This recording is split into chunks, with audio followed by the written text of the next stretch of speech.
ونستعين الصراط المستقيم صراط الذين أنعمت عليهم غير المغضوب عليهم ولا الضالين. أعوذ بالله من الشيطان الرجيم. بسم الله الرحمن الرحيم. الحمد لله رب العالمين والصلاة والسلام على أشرف الأنبياء والمرسلين سيدنا ومولانا محمد وعلى آله وأصحابه أجمعين. أما بعد، سبحانك لا علم لنا إلا ما علمتنا إنك أنت العليم الحكيم. وتب علينا إنك أنت التواب الرحيم. ووفقنا واهدنا إلى صراطك المستقيم. سبحان الله والحمد لله ولا إله إلا الله والله أكبر ولا حول ولا قوة إلا بالله العلي العظيم العزيز العليم. على كل حرف كتب يكتب أبد الآمنين ودهر الزاهرين. وقال الله تعالى في القرآن الكريم: ألا إن أولياء الله لا خوف عليهم ولا هم يحزنون. نويت أن أعتكف في هذا المسجد سنة لله تعالى. Jamaah pecinta Guru Sekumpul rahimakumullah. Kembali pada malam hari ini kita bersyukur yang teramat sangat luar biasa kepada Allah Subhanahu wa taala, yang mana Allah masih memberikan kepada kita kenikmatan yang teramat sangat besar, yaitu kenikmatan umur yang masih diberikan oleh Allah, badan yang sehat, taufik dan hidayah, sehingga pada malam hari ini kita dikumpulkan oleh Allah di tempat yang penuh berkah dan rahmat daripada Allah Subhanahu wa taala. Mudah-mudahan perkumpulan kita pada malam hari ini merupakan satu perkumpulan yang mana Allah memandang dengan redha, yang mana Rasulullah menazarah kepada kita. Mudah-mudahan perkumpulan kita pada malam hari ini yaitu satu perkumpulan yang Allah cucurkan rahmat yang banyak dan keberkahan yang berlimpah. Amin amin ya rabbal alamin. Salawat dan salam selalu kita ucapkan, kita curahkan kepada junjungan kita Nabi besar Muhammad sallallahu alaihi wasallam, para sahabat, tabi'in ila yaumil qiyamah. Jamaah pecinta Guru Sekumpul rahimakumullah. Keramat yang selanjutnya yang Allah berikan kepada Guru Sekumpul yaitu keramat yang ke-29 dan 30. Makanan yang penuh berkah. Suatu ketika Guru Zaini menghadiri undangan salamatan, dan saat itu sahibul bait, ampun rumah, menyuguhkan, memberikan makanan kepada beliau. Terlihat jelas beliau saat itu makan dengan lahapnya, sehingga makanan yang ada di hadapan beliau hampir habis. Namun setelah piring dan tempat makan Guru Zaini dikembalikan dan diterima kembali oleh orang yang menyuguhkan, maka terlihat keanehan bahwa makanan yang hampir habis itu masih banyak tersisa, bahkan seakan-akan tidak dimakan oleh beliau. Mengertilah ampun rumah sahibul bait bahwa ini merupakan sebagian daripada keramat, kelebihan yang Allah berikan kepada Guru Sekumpul. Yang kedua, keramat yang ke-30, minuman yang tidak berkurang. Saat itu Guru Zaini masih tinggal di Karatun. Ketika beliau kedatangan tamu, beliau menyuguhkan minuman panas dalam sebuah kirat kecil. Sebagian tamu dekat membantu menuangkan ke dalam cangkir gelas. Beberapa tamu lain pun juga datang sehingga lebih puluhan orang tamu saat itu yang datang. Semua tamu dapat suguhan air daripada kirat itu. Namun anehnya, sejak tuangan pertama sampai berpuluh-puluh tamu, air di dalam kirat itu terasa tidak berkurang, apalagi habis, padahal tidak ditambah sejak awal. Subhanallah. Pada malam hari ini kita membaca kelebihan daripada karamat guru sekumpul yang ke-29 dan 30, yaitu makanan yang penuh berkah dan minuman yang tidak berkurang. Nah, ini satu kelebihan yang Allah berikan kepada guru sekumpul, yang mana beliau itu memakan nasi di dalam piring ketika sidin makan, padahal sidin itu makan lahap.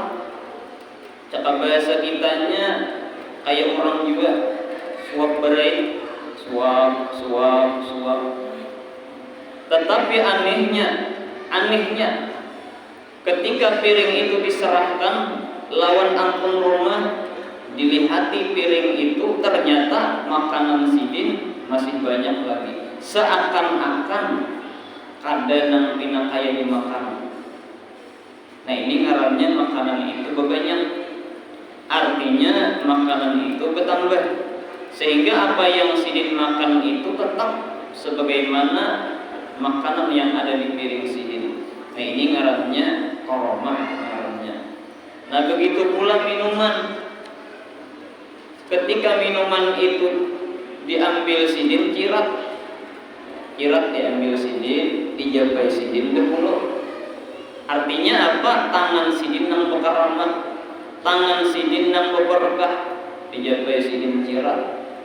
Lalu dijulung sidin lawan orang untuk menuang makan. Nah, ketika dituang sampai 10 dah orang nang meminum, yaitu kada berkurang banyu nang ada di dalam cirat tadi. Kenapa? Karena itu adalah cirat dijabai tangan sidin. Artinya apa? Tangan sidin itu berberkah, tangan sidin itu berkaramat. Kenapa jadi tangan sidin itu berkaramat? Karena tangan sidin itu yaitu suci. Akan bisa menjabai yang haram tangan sidin. Nah, itu diantaranya orang yang berkaramat itu seperti itu. Tangan itu suci, sehingga apa yang dijabai berkah. Nah, mudah-mudahan kita bertahan dapat berkah di dunia akhirat. Nah, sebagaimana yang terjadi Syekh Muhammad Saman ketika sidin makan, dilihat di piringnya masih banyak lagi.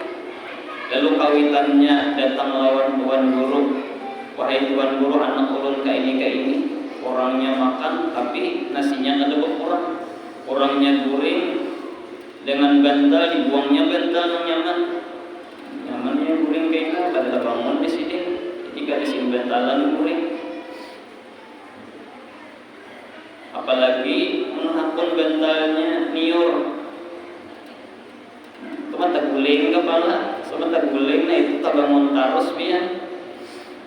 Jadi orang-orang bayar itu mengakalani supaya guring itu kada tapi jannah, diantaranya bantalnya niur. Lamun kita bantal niur itu jangankan bantal sawat jadi bantal, kita tungkih sudah niurnya dibelah.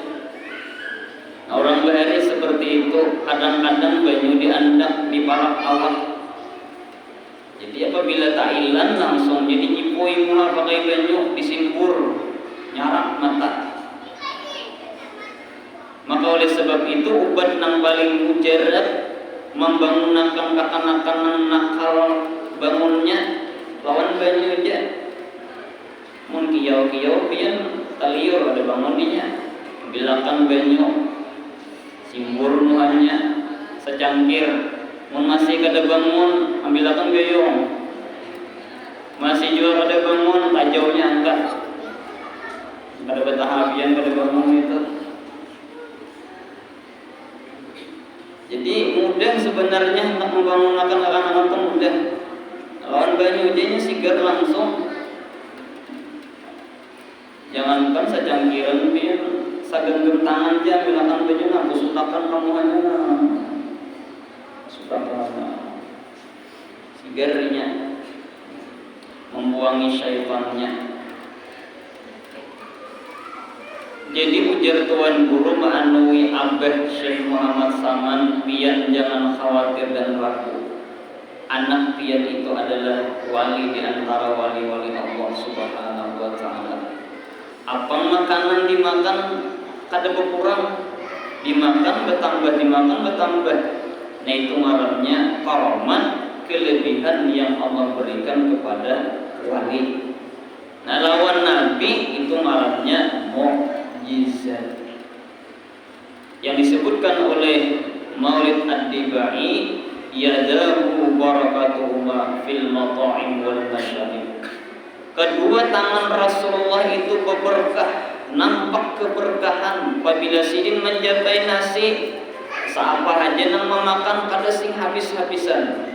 Tengah 2000 orang nang memakan, tetap kada sing habisan nasinya. Cara bahasa kita nasi di sini. Apabila minuman dijabai sidin, tuang ya sidin. Apalagi sidin nang menuang 150 ribu orangnya nang meminum, yaitu kada habis. Jadi artinya tangan Nabi itu berberkah. Itulah yang disebut dengan mukjizat. Nah itu Nabi kita. Dan itu terjadi terhadap Rasulullah. Apabila makanan nang dijabai sidin, maka makanan itu cakap bahasa kitanya saduniaan nang memakan kada sing habisan. Makan datang asalkan sidin nang menjabai atau sidin nang mengaut. Nah itu artinya berberkah benar tangan. Lain lawan kita bertataman pematian seminggu menanam sudah binalayu sudah. Kenapa tangan kita kada berberkah? Arti kada berberkah kada banyak berkahnya. Bertataman kada kehidupan, kada pembuahan. Lain wali-wali Allah Ta'ala itu apabila mereka menjabai sesuatu, maka jadilah sesuatu itu berkah. Minuman kayak itu juga, apabila datang lawan si tuan wali ini, tiupakan sidin ampi garing, tiupakan sidin ampi garing. Nah itu ngarannya banyu yang ditawar oleh si wali tadi. Kenapa? Berkahnya luar biasa. Jadi banyu ditiup manjur, kita banyu ditiup bertambah penyakit orang. Sidin banyu ditiup ampih penyakit orang. Kenapa? Muntung sidin kada bisa berdusta. Lalu diberi Allah Ta'ala keberkahan pada lidah, pada muntung. Sesuatu yang ditiup lalu berberkah sehingga penyakit-penyakit orang itu hilang berkat meminum daripada air, daripada tiupan si tuan wali tadi. Nah jadi keramat yang ke-29 dan 30, makanan yang penuh berkah, minuman yang tidak berkurang. Nah mudah-mudahan kita diberikan Allah Ta'ala ibadah daripada ilmu sekumpul. Mudah-mudahan kita diberikan oleh Allah Ta'ala keselamatan, selamat dunia dan akhirat. Amin ya rabbal alamin.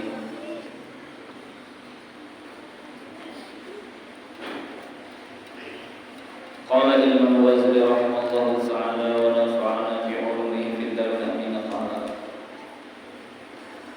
Bulan yang telah lalu Imam Ghazali sidin menjelaskan yaitu masalah sembahyang.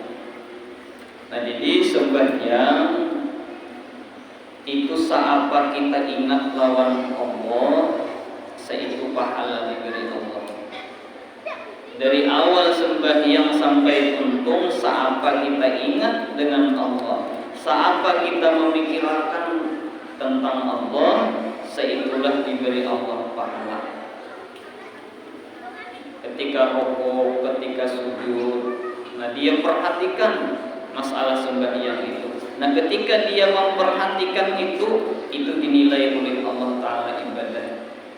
Jadi jangan dikira kita memperhatikan kelakuan sembahyang dilihati dengan mata. Ketika kita rukuk, nah kayak ini Rasulullah rukuk. Ketika kita sujud, kayak ini Rasulullah sujud. Di hati kita memikirkan dan mata memandang, hati memikirkan. Itu adalah dinilai Allah pahala yang sangat besar. Kenapa? Karena sulit memikirkan masalah perbuatan sembahyang itu. nang nyaman itu hati kalain tarapang. Nah, jadi ujar Imam Ghazali, menurut hadisnya Rasulullah, seapa kita ingat kepada Allah, seitulah pahala yang diberikan oleh Allah terhadap kita sembahyang. Seandainya kita sembahyang itu dari awal sampai untung kada ingat dengan Allah, maka kita kada dapat pahala. Parai kada dapat pahala. Cuma kewajiban lulus. Artinya Allah kada menuntut. Ikam jadi Tuhan kada kusiksa, ikam sembahyang Pak. Cuma pahala kada dapat, kada kuberi. Ikam kada sembahyang, nyata jelas disiksa oleh Allah Subhanahu wa taala. Jadi orang yang kada sembahyang itu menurut hadis Rasulullah, orang itu akan disiksa oleh Allah. Jadi bagus jatuh sembahyang walaupun kada khusyuk. Jangan ditinggalkan sembahyang. Walau kada dapat pahala tapi kada disiksa oleh Allah. Daripada kada sembahyang disiksa malaikat, dipukuli malaikat, baik sembahyang. Ada mungkin kok kada ingat bertarusan dari awal sampai tuntung itu. Nah cuma rancak daun moyang-moyang ini cuma mun hendak diterima Allah berjamaah. Nah itu jalan keluarnya sudah.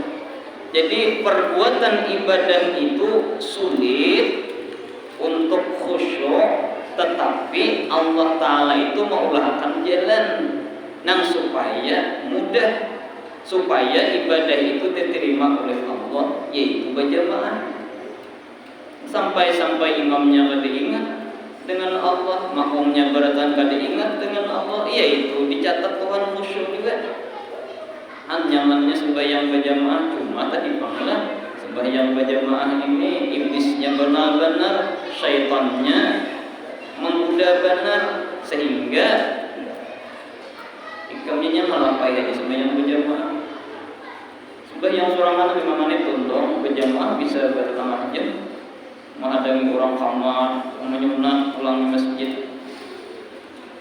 Nah jadi memang sesuai diberi oleh Allah Ta'ala khusyuk orang yang berjamaah karena sulitnya di dalam sembahyang berjamaah. Nah jadi ujar Imam Ghazali, sembahyang kita seapa kita ingat kepada Allah, seitu Allah memberi pahala.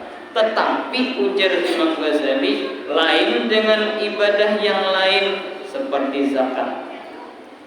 Zakat ujar sidin biar kada ingat dengan Allah, tetap berpahala. Orang berzakat, ketika dia berzakat kada ingat dengan Allah.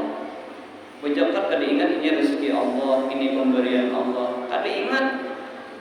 Tetap diberi Allah Ta'ala pahala. Kenapa? Karena orang yang berzakat itu melawani hawa nafsu. Nafsunya kada hendak berzakat. Nafsunya kada hendak mengeluarkan duit. Mun kawa masuk tarus, keluar jangan. Itu nafsu. Jadi nafsu itu selalu seperti itu. Jangan menyumbang. Lalu akalnya pulang keimanannya, sumbang, ikam bacang mati, sumbang, ikam bacang mati. Ikam nang menyumbang itu nang harta ikam nang sebujurnya. Ikam nang menyumbang itulah harta nang sebujurnya. Ngabalawan nafsu lawan iman, lawan akal. Apabila akal kalah, nah jadinya pemalas itu. Apabila imannya nang mana, jadilah dia orang yang luar biasa. Nah jadi zakat itu melawani hawa nafsu. Berat. Kita lapar berumah. Dijulung lawan orang 10 kali. Nyamannya orang yang ambil ini asih di sini. Tubuh pedagang kewarakan zakat. Nafsu kada hakun itu kada hakun benarnya nafsu. Maka oleh sebab itu orang yang berzakat itu walaupun dia lupa kepada Allah tetap diberi oleh Allah Ta'ala pahala. Jadi ujar Imam Ghazali wa kadza shaumi, dan seperti itu juga puasa. Orang yang puasa walaupun hatinya lupa dengan Allah tetap hasil pahala. Tumatan bersahur sampai ke berbuka puasa, yaitu kada ingat lawan Tuhan, tetap berpahala. Nah itu puasa. Kenapa jadi puasa itu berpahala? Nah kurang lebih zakat tadi kasirun li sahwatil hawa. Karena puasa itu memecahkan bagi kekuatan nafsu. Orang puasa itu melawani nafsu. Nangaran melawani nafsu itu berat. Maka oleh sebab itu, walaupun orang yang berpuasa itu kada ingat dengan Allah, tetap diberi Allah Ta'ala pahala. Pada kegampangan melawan nafsunya. Apalagi orang yang hanyar kawin. Orang hanyar kawin melawani hawa nafsu berat. Bisa tajium bini lah. Apabila tajium bini mengurangi pahala puasa. Apalagi sahabat memperbuat yang dilarang oleh Allah ketika puasa itu. Nah orang puasa apabila sudah jam 2 banyak wadai orang berjualan, lamunnya kada tahan nafsunya bisa makan tuh. Kenapa? Karena orang yang berpuasa ini mudah didustai. Untung makan 2 piring, usutnya bibir kaling, bibir bajalan pinaluyo juga kayak orang rupiah pina singgang sedikit. Ada orang yang jelas puasa sudah sedini, padahal 2 piring makan. Jadi puasa ini bisa didustai, bisa ditipu daya. Abah mama kadang-kadang pada tahu anak umur 10 tahun minum 2 cangkir, mandinya sambil minum di bawah banyu. Anaknya puasa ini mudah didustai, mulai ke rumahnya pindah singgah sambil jalan aja. Kada tahu banyu dihirupnya sambil berjalan. Nah, jadi puasa ini memecahkan hawa nafsu. Artinya melawani hawa nafsu. Wa qahirun lil qawi, dan mengarasi, memaksa bagi kekuatan. Orang puasa itu kekuatannya dipaksa, dikalahkan. Sehingga orang yang berpuasa itu lemah. Lemah orang puasa itu. Apalagi airnya panas, lemah tadi kamu. Alladzi huwa alatun lisyaitan, yang hawa nafsu itu adalah alat bagi syaitan. Nah jadi kita tahu sudah bahwasanya syaitan ini berisi alat. Alatnya yaitu hawa nafsu. Jadi hawa nafsu itu alat syaitan untuk menundukkan kita. Hati-hati benar inilah hawa nafsu ini. Apalagi Imam Busiri mengatakan hawa nafsu ini seperti kekanakan. Kekanakan itu biasanya menyusu tu nah. Apabila kada diampihi sampai umur 7 tahunnya kada singampihan nyusu. Ada kejadian itu sampai umur 7 tahun kada ampih menyusu. Kenapa? Mamanya kasihannya. Apabila anak diambil nangis, anaknya apabila diambil nangis, anak akhirnya sampai umur 7 tahun kada sing ambil-ambilannya menyusu.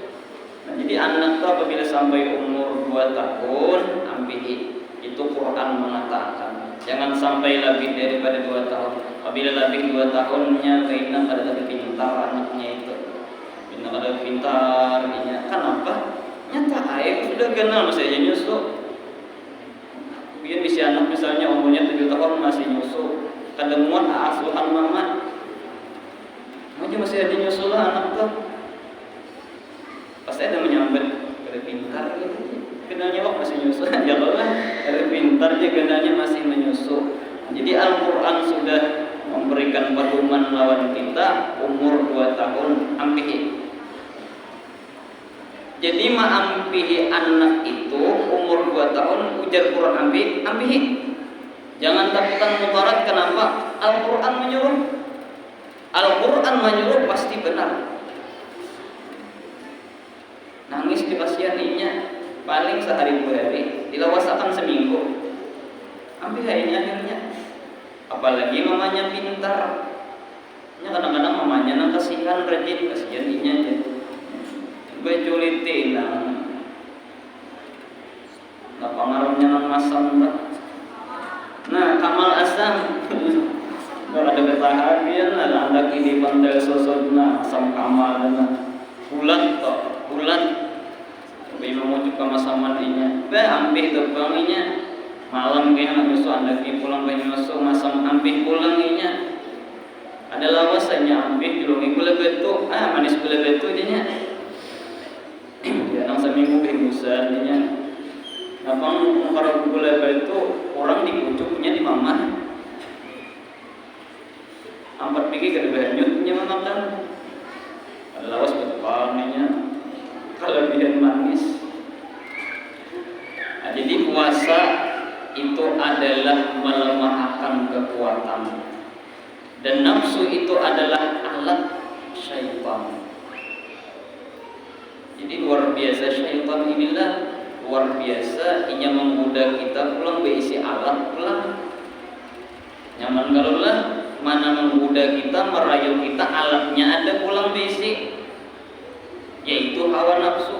Maka syaitan ini banyak ada bisi alat, ada kain, ada gelepung.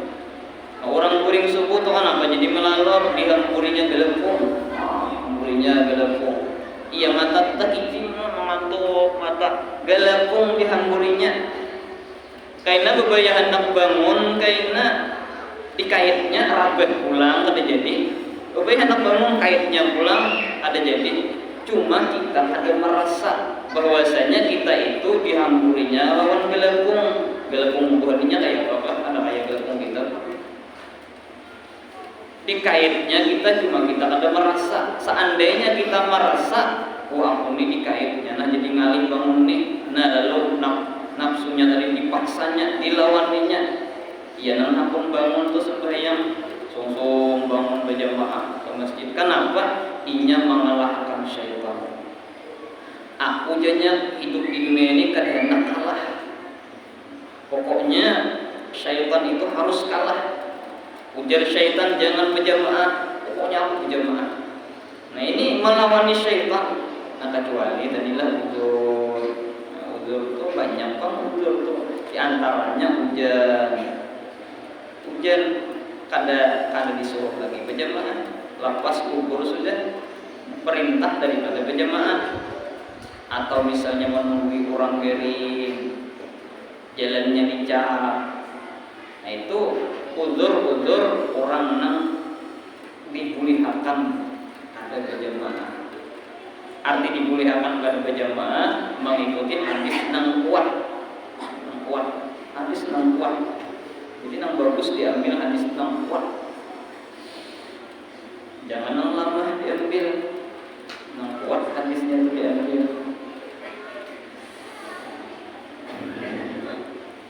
wahwa adullah dan kita berataan sudah tahu bahwasanya syaitan itu adalah musuh daripada Allah subhanahu wa ta'ala syaitan itu musuh Allah dan kita disuruh memusuhi syaitan dan kita berlindung kepada Allah agar selamat daripada syaitan. Jadi ketika kita memusuhi syaitan, kita berisi Allah. Jadi ada berisi Tuhan. Kita hendak kuring. Kenapa jadi hendak kuring itu tenang hati? Karena berisi Tuhan. Bukan kita membaca Bismillah 21 kali lalu berpegang kepada Bismillah ada. Jadi berpegang Allah yang bersifat hafiz, orang yang memelihara, orang yang menjaga. Jadi munnya sudah Allah yang menjaga akan ya nang orang bahari itu maling tuh anak menjuntan kada melihat rumah bantuan dulu. Kenapa Allah yang menjaga akan mencari lawang pada tetamuan di mana lawangnya? Rabiatul Adawiyah dimasuki perangkuk ketika masuk hendak mengambil baju sidin di bawahnya sudah bekadut baju Rabiatul Adawiyah mencari lawang kada dapat.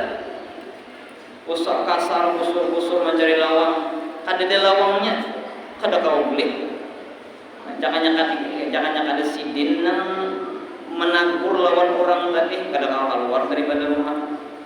Nah itu artinya karamat yang Allah berikan kepada sidin cuma hakikatnya Allah menjaga akan sehingga perampok itu hendak keluar kada keluar.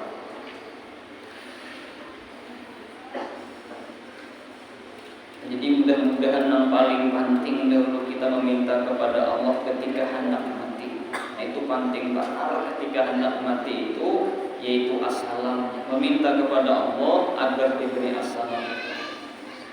Ulun berdoa pada ketinggalan terus itu pian assalam, assalam, selamat dunia akhirat, selamat dunia akhirat. Apalagi hendak mati kaina syaitan yang menyeraput kaina seluruh bala tentaranya dikumpulakannya menggoda kita ketika hendak mati. Iblis sudahnya menggoda kaina habis-habisan di akhir daripada hidup kita itu. Wa kadzalika haji, dan seperti itu juga ibadah haji. Nah, jadi ibadah haji itu kayak itu juga ujar Imam Ghazali, bahwasanya walaupun dia melaksanakan ibadah haji dan umrah itu ada ingat dengan Allah tetap berpahala. Kenapa?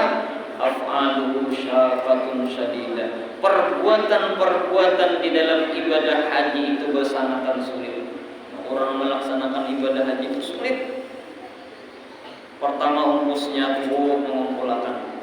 Terkumpul duit sudah banyak, batu ada keluarga nang dapat musibah, nang bujur dapat musibah, dibantunya ada jadi naik haji. Ada nang musibah bujurnya, ada juga nang dustai. Disar bujur dapat musibah, orangnya penyembah yang baikkan dapat musibah keluarga. Dibantunya akan jadi itu. Jadi orang naik haji umrah itu berat. Diandang Tuhan nang kalimah maupun Islam bagi orang nang mampu. Maka oleh sebab itu ibadah haji itu walaupun lupa kepada Allah tetap diberi Allah Ta'ala pahala karena sulit.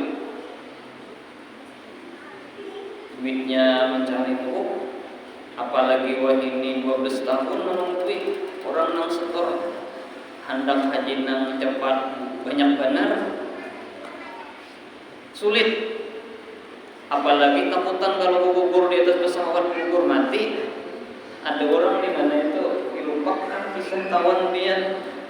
Orang dilupak tuh orangnya berduit, ada nang hipak lagi dompet berkarung duit. Saking banyaknya isi duit, ada nang bertampung. Dia jadi banyaknya isi duit kenapa jadi kada naik haji? Kenapa dia kada umrah? Jawaban sidin satu aja. Aku takutan sini kalau pesawat gugur. Nah itu aja jawabannya. Menggugurnya mati. Bahkan sing tinggian itu wasi terbang ke atas bisa gugur jadinya. Apalagi melihat TV ada pesawat yang hanya gugur 300 orang meninggal dunia. Supirnya aja mati. Lama gini takutan. Padahal cakanya sadar tuh. Cakanya sadar. Nah, kalau ditakutan kan sampai umur mati ya. Kada kau ditahan-tahan biar presiden dalam pesawat sudah sampai waktunya gugur, saya gugur juga ya. Nah, jadi haji kayak itu juga. Wa fihi minal mujahadah, di dalam ibadah haji itu ada mujahadah. Mujahadah di situ ada kesungguhan, perhatian yang luar biasa sih. Ma yasluhil ilam, sesuatu yang didapat dengan haji itu adanya menyakiti. Nah, kadang-kadang orang ibadah haji itu hendak mencium Hajarul Aswad tuh ditinjaknya orang Arab. Terkipai. Nah, sakit. Kadang-kadang ada memperbuat sesuatu yang dilarang bayar dam. Maka kada kegampangan seekor kambing. Ada yang 2,5 juta bayar 3 juta bayar dam. Apakah yang dilakukannya membunuh binatang kah atau menatak napakah pohon kah sehingga bayar dam. Nah, jadi di sana itu ibadah haji itu macam-macam, nah sesuatu yang bisa menyakiti. Apalagi kita orang Indonesia ini halus-halus orangnya, ibu ingkang orang Arab. Mungkin saya Abu Bakar ya, muncul gitulah, dikira Hajarul Aswad. Nah, jadi ibadah haji itu hasil dengannya itu sesuatu yang menyakiti, berat. Jadi untung benar orang yang kau melaksanakan ibadah haji atau umrah karena itu adalah ibadah yang berat. Kadal qalbu hadir ma'af'alihi, jadilah hati hadir bersama perbuatannya. Nah, cuma hati itu hadir beserta perbuatan bagus saja. Aw lam yakun amma salatu, atau tiada hadir. Karena itulah kana al-qalbu hadiran ma af'alihi aw lam yakun.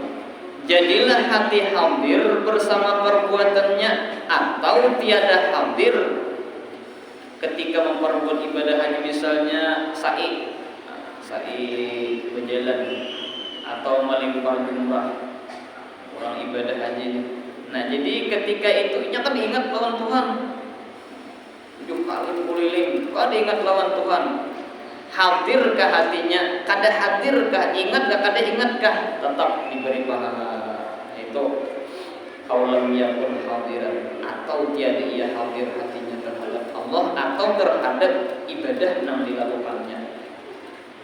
Nah, kita ini kan kadang-kadang ada ibadah itu nang kita itu memikirkan perbuatan ibadah, ada yang kita memikirkan arti yang kita baca, ada lagi yang hebat diperhatikannya perbuatannya, hatinya mengartiakan, rohnya ingat kepada Allah. Nah, ini kadang-kadang luar biasa pahalanya di sisi Allah sampai seperti itu. Mana hatinya ingat kepada Allah, perbuatannya diperhatikannya, artinya dipikirkannya, itu luar biasa itu. Karena ada di sini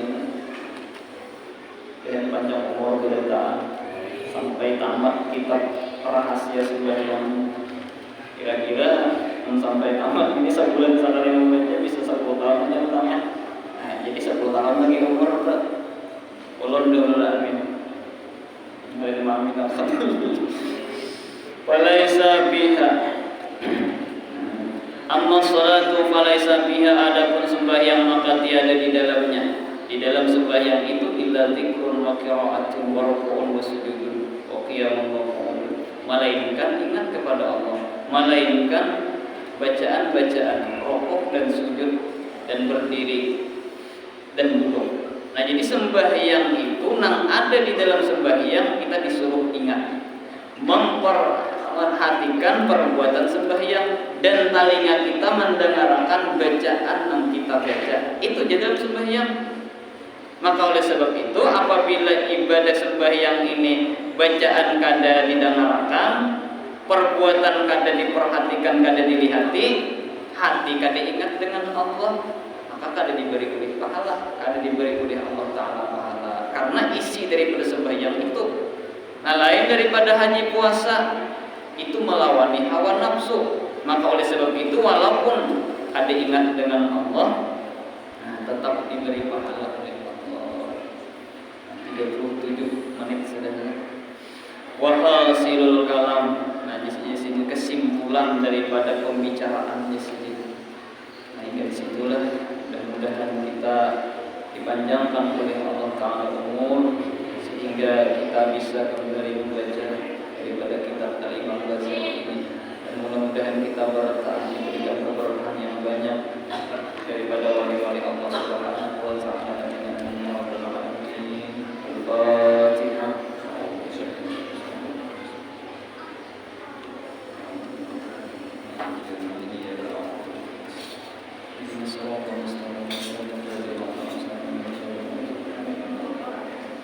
Allahumma shalli wa sallim wa barik alaihi wa ala alihi.